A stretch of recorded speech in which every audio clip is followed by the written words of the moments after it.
Let's talk about a photography style from the 70s, neo-topographics.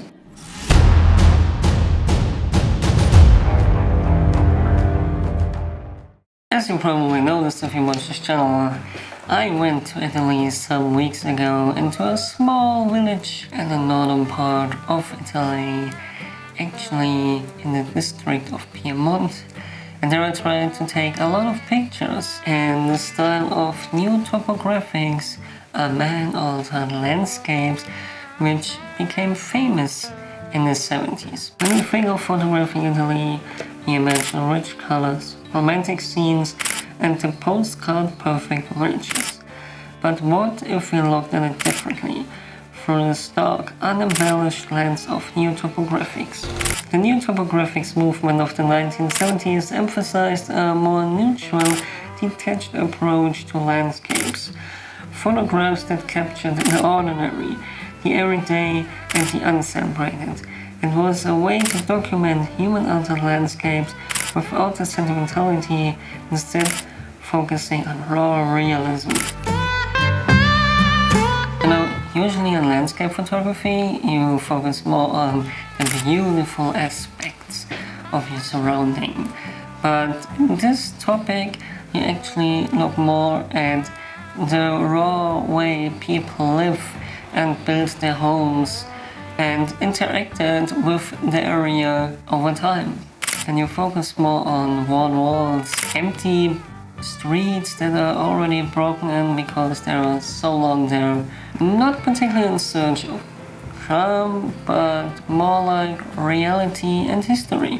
Neo-topographics photographers like Stephen Shaw or Louis Baltz often photographed with a straightforward, even clinical composition. They weren't romanticizing, but simply documenting. So in these shots, I'm focusing on neutral angles and capturing the full scene.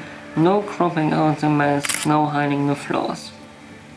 For this style, I try always to keep it pretty simple, as I most of the times do, and orientate myself on James Popsey's, which is, in my opinion, a very modern representative of the style. I mean, I don't know if he sees himself like that, but he has a book called Human Nature, so I think you can count him in there. And I keep a 50mm with me and a 60mm, but most of the times I use the 50mm because it's the closest to the perfect focal length of 43mm, which is what tests would say the closest to the focal length of the human eye, which has an equivalent of 33mm, as you can see in his video there. He explains it there very well, without the scientific mathematical background. Also, I try to avoid dramatic style choices or really selective focus. Instead, I try that the scene speaks for itself as I have seen it in that situation. To add to realism, I'm shooting natural, often lower light and even midday.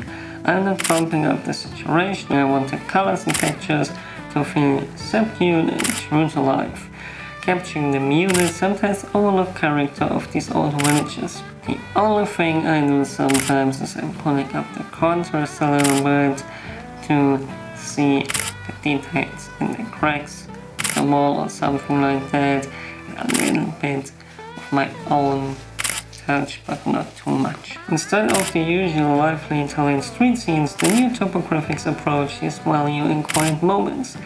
Empty alleys, aged and mundane corners. It's an anti-tourist perspective, embracing the unpolished and uncurated aspects of a place. What I love about the style is that it captures the authenticity of the places. Every little detail, every little crack in the wall tells their own story. You're photographing the place actually as it is and not as it wants to be seen. There's a beauty in seeing those places for their lived in reality rather than a staged, clean version. With new topographics, everything is fair game. From the oldest stones to the newest cables, we are capturing a place as a whole, seeing it as a sum of its parts, all equally worth documenting. So if you're interested in capturing this style too, think about two things. It's about honesty and neutrality. Let all the imperfections come to you, and the result in the end is a great set of photos that may look simple at first, but reveal so much depth if you look closer. Photography in the new topographic style isn't about making a place look beautiful, it's about capturing it truthfully. By looking closely at what has often overlooked, you might just find a new way to appreciate these places and to document them with respect and authenticity. So this was this week's video. I hope you liked it. I know I talk a lot about this Italy trip, but it was so inspiring. I had so much fun and also relaxation. And yes, you can like, comment or subscribe if you want to. Until the next video, goodbye. Ooh, a little bit stiff today. A little bit stiff. But it's an important topic for me. I really like it. I do it like for, I think, a year now. A little bit more. Thanks to James Popsies. Great inspiration.